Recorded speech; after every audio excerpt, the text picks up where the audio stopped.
Hello, and welcome back to Voice Matters. Today we will be discussing populations at risk. We'll be exploring who these vulnerable groups are, the factors that put them at higher risk, and the vital steps we can take to support them.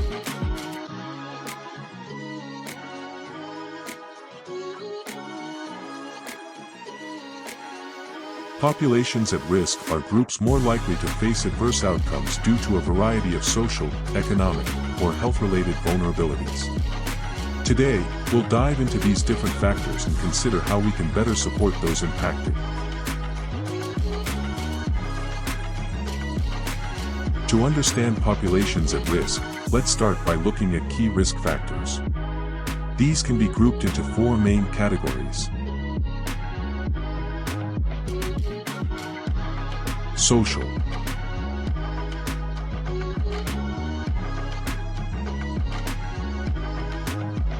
economic,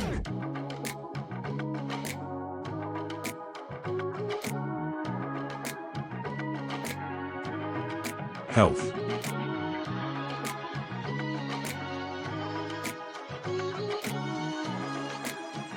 and environmental.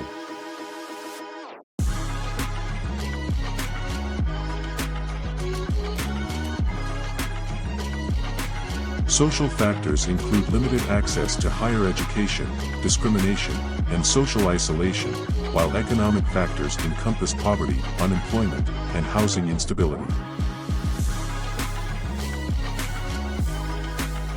Health factors are also critical, as chronic illnesses, mental health disorders, and substance use often increase vulnerability.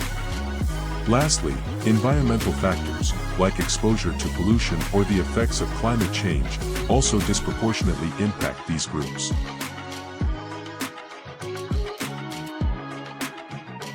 Now, let's discuss specific populations who are often at higher risk. These include low-income families,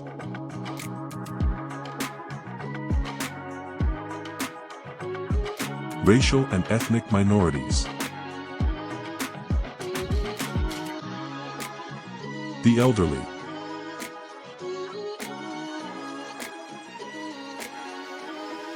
and those with disabilities, to name just a few.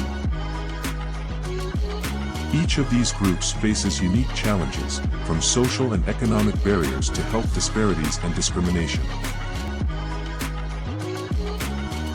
When we look at the health-related impacts, we see that these groups often experience higher rates of mental health issues like anxiety, depression, and trauma. Substance use disorders are also more prevalent, especially in communities with limited access to mental health resources. Chronic health conditions like diabetes and heart disease are often more common among these vulnerable populations as well.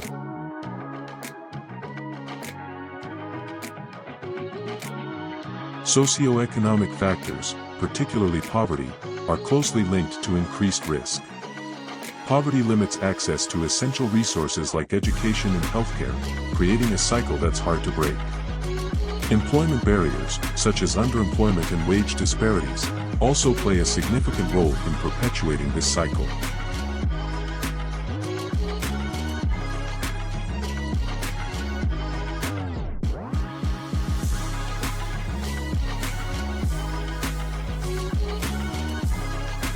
Environmental and community factors also come into play.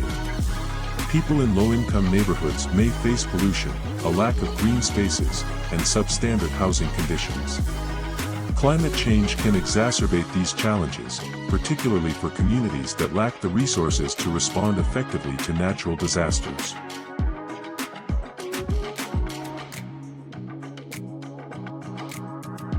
Social policies and programs play a crucial role in supporting at-risk populations. Healthcare initiatives, like expanded mental health programs, help address some of the health disparities. Housing programs can provide stability for those facing homelessness, while educational and employment programs offer pathways out of poverty.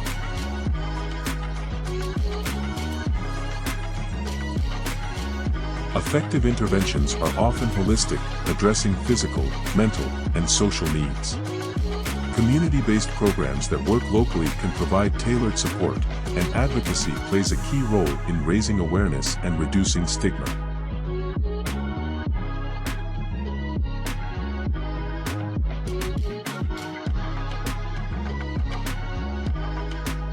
In conclusion, addressing the needs of at-risk populations requires understanding the factors that contribute to vulnerability and supporting these groups through targeted policies and community programs.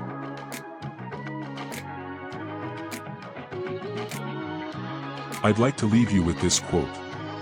We rise by lifting others. By working together, we can help reduce risk factors and create a more equitable world for everyone. Thank you for watching another episode of Voice Matters. I hope this presentation has provided valuable insight into the topic populations at risk and the ways we can support them. Please feel free to continue the discussion in the comments below. And don't forget to spread the word. See you again soon.